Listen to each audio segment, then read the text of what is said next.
camera is too hot. Hey? It's a very hot day. Shit.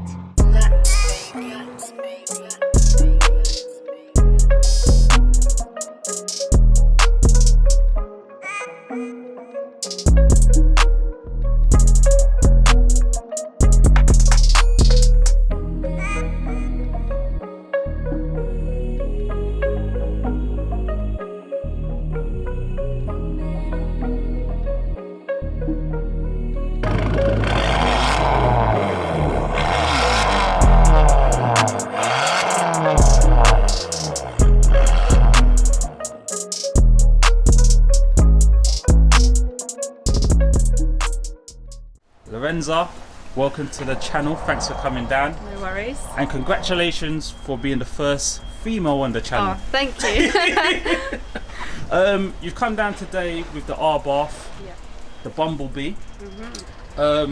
It's running stage 2. Yeah, at the stage minute. 2 at the moment. So standard, these run 140 brake horsepower. Okay. And stage 2 has managed to get me to 185. And you did mention before that, because I'm not really familiar with Abarths and the spec levels and trims. Yeah. This one is a 141 like you just said, but there's a few more. Yeah, so you can get different types. So the 595 Comp and 595 Turismo, they run slightly higher horsepower. Okay, That's cool. standard. So what have you done, apart from getting it mapped, to get to the power that you're at now? So we've included the Forge induction kit and the Toyo Sport decat downpipe. Okay, and I can see that's been wrapped up as well, Yeah. keeping it nice. And what catback have you gone with? So we've gone for the Magneti Morelli Bombardone exhaust. Okay, cool. And it is quite loud because I have heard it. Yes. Extremely loud, bit of Asbel sound to it. Yep. And you've also got a front and rear splitter. What company's done that? So this is done by Sforza. So I can purchase all my Sforza items through Pista Performance. And if we look at the bonnet itself, this is not standard, is it? No, this is called the Cattivo bonnet from CHD Tuning. Okay, and this is actually from Italy? Yes, this is made in Italy. Okay, and how long did it take to actually get over here? About 4 months. Oh, so a long time. Is it fiberglass? Yes. So guys, you know where to get a bad boy bonnet if you want it. In English, the translation is Naughty. naughty. And if we move over to the wheels, you have upgraded those. Yeah, so it came standard with the diamond cut alloys, but I have upgraded to the Comp blacked out alloys. Okay.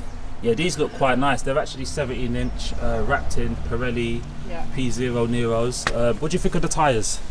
I mean, they seem okay to me. I've not had any problems so far, so Okay, cool. Yeah. You've actually done some super cool things on the inside of the car. So I know a few of these cars do come with leather seats. Yes. What was the original seats in this? So the original seats in this were just standard, and I think they were the cheapest ones you could get on the car originally. The seats inside OMP? Yes, OMP Champ R. Okay, OMP Champar. We've got a gear stick. What have you done here? So someone custom makes resin gear knobs.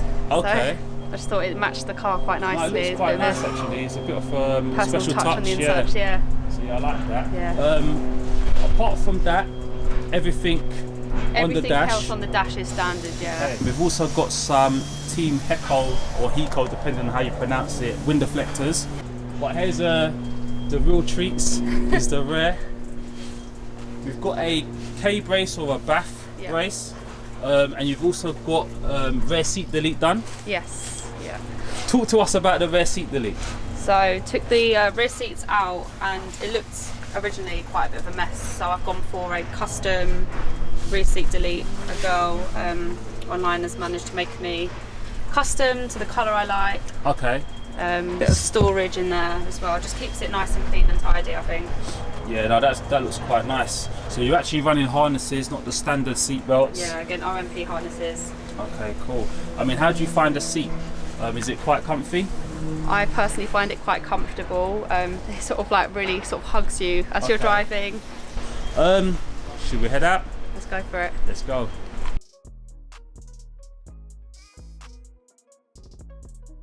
All right, so we're in the Bumblebee. It's very, very loud. I hope you guys at home can hear us. So how long have you had the car for? So I've had the car for about 3.5 years now. Yeah. Yeah. Is this the first car that you've actually modded? Yeah, first car that I've modded. First car I had was a Citroen C1. That was just a sort of, you know, learn to drive, pass sort of thing. This is, yeah, it's been fun. Okay, and I mean, is this the exhaust that you wanted to get? I mean, to be honest, I didn't really know what I was looking for, and this one had some good reviews on it, and the videos I've watched on YouTube of people adding this exhaust to their cars, it just sounded mean, so. It's definitely one to not mess with. Yeah, no, I actually like the car. This is the first time I've been in one of these, so this is a new experience for me. Yeah. But I mean, when we're talking about modding the car, is it quite easy to get more power out of, or is there limitations with the engine? I feel like these cars, because they've got quite small engines, there's only so much you can do with them power-wise. Okay. Before you get to a point where, you know, it's not worth going any further because you risk damaging the car. Okay, yeah. And yeah, they're not made to go crazy fast. They're just they're fun to enjoy, little go-karts really. Because you did mention off camera that these cars, people tend to have them as weekend toys. Yeah, so if you're going to modify one of these, usually you'd have it as a weekend sort of toy, take it out when the weather's nice, shows, stuff like that. If you're not going to modify it, then obviously people can use them on a daily. Yeah, I mean, have you got any more plans for this? Oh, I think I'm definitely looking into getting wide arch body kit. Okay. And potentially a wrap in the near future. All right, is the colour under wraps? The colour will be revealed when the decision has been made. In due course, eh? In due course, yeah. Yeah, I mean, is yellow the colour that you actually wanted when you first got the car, or what made you choose yellow? Yeah, so ever since, I've always loved Abarths. We've got them in the family, and you know, true to my colours, Italian. I've always told myself if I was to ever get one, it would have to be yellow. I just find it such a unique and it is a nice colour. Yeah. I mean, you do see a few, well, let's not say Abarths, but 500s around, but not so many in the yellow. Yeah, the yellow's completely different for the Abarth to the 500 yellow they've got going. Okay, is that like a special colour in the range? It's one of the standard colours you can get as an Abarth, the yellow one. Okay. I just think it's less chosen for because obviously it's very hit and miss. You either like it, you either don't. Yeah. Okay, cool. You did mention before, because I did ask you about the type of power you can get out of these engines, and you did say that it just comes down to the turbo. Because generally the actual engines are the same in the Abarth range. Yeah, the engines do seem to be the same. It is just upgraded turbos that seem to make the difference with the power. Okay, cool. So maybe in the future then? Maybe in the future we'll upgrade the turbo, we'll see.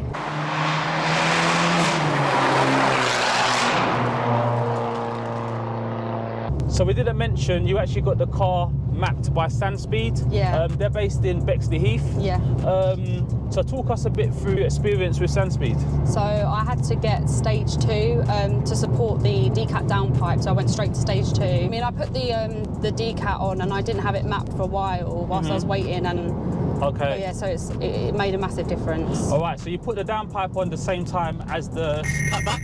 Yeah, induction kit and decat downpipe was done roughly at the same time. The catback was done probably a year before then.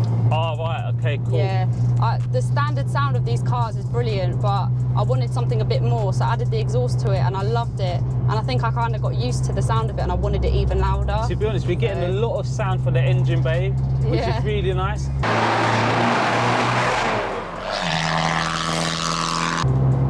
So guys, I think it's time to find out what Bumblebee's about.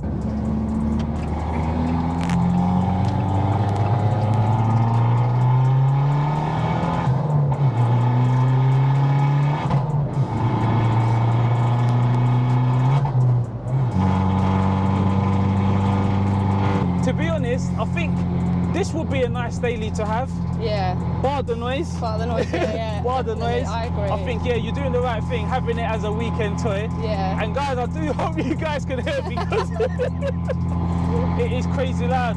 The thing is, I've actually got a decibel reader. Okay. I think what we do, we pull over a little bit and actually see how loud this car really is. Yeah, let's try it, yeah. So the only thing about this that drives me a little bit mad is when you're on the motorway and you can hear just the droning constantly. Yeah, that noise. for long journeys it be. So I always have the music quite loud anyway, so I can't hear it. Someone told me to get a sub put in. Is the back seat something you wanted to take out then, or? Yeah, I wanted to take the back seats out, but I was like, oh, it's not going to be practical. You know, I take people in my car. And then I thought about it. I don't take anyone in my car. So out there came then? Yeah, just, I have a passenger, like in the passenger seat, and that's it. I don't really take people in the back. I don't like to go four-man up in my car. And I just, if so, like, I'll just take a different car, so. Yeah. But this is quite a nice car anyway. I guess it's quite easy going on insurance as well, because of the power it is as well. Definitely. Do you get a lot of people staring at you then? I feel like, yeah, because not only is it like a really flashy colour, you don't get a lot of yellow cars, it's also the sound that comes with it. It's a bit like double. Definitely. All right, Lorenza, thanks for coming down. I appreciate that. The first lady on the channel. It's been a pleasure. Yeah, definitely it's a car to consider. But yeah, you've done quite a few bits to it, made it unique in its own way. Is there anyone you would like to give a shout out to? I would love to shout out Rev UK. Indeed. Best car group, and I'd also like to shout out my other half, A45 Bill, for pretty much doing all my mods. Which we actually done a video on. It was actually in the infancy of the channel, so in the earlier days. But guys, definitely give that one a look. We're gonna wrap it up now. Make sure that you like, share, comment as well. Tell us what you think about the car. It's your boy Wavy, and until next time, I'm out.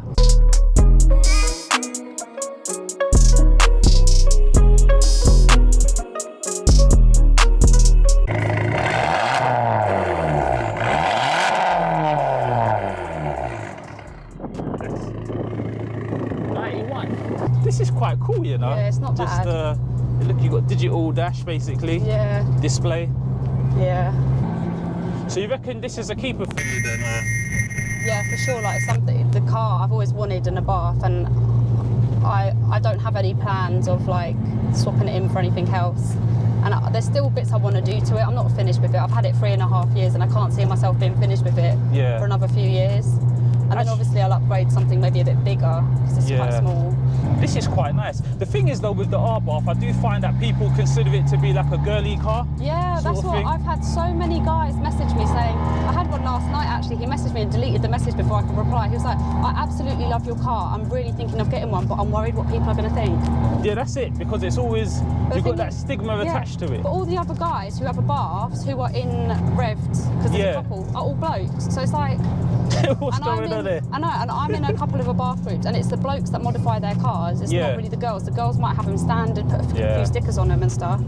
So, I mean, as I said, I'm not really sure about how much power and torque these engines could take. But in terms of the actual clutch itself, what sort of power or stage do you need to be at where you need to consider upgrading the clutch and all of that? I would probably I'd say anything more than what it is now, you have to think about. You're asking for trouble sort of thing? Yeah. All right, okay, cool. This is proper loud, man. But when you got the car and it was this loud, you was happy with it though, yeah? Yeah. You wasn't like, oh, it's more louder than what I was expecting. And I was like, oh my God. I was like, no, surely not. This will be embarrassing to drive. But like, I think you kind of, because that's how I felt when I put the exhaust on it. I was like, oh my God, it's too loud. And it wasn't, you get used to it. And also, it's on a daily, it's not, I wouldn't say it's the best car to drive because it is loud, right? Yeah. But when you take it to a car meet, you kind of just blend in.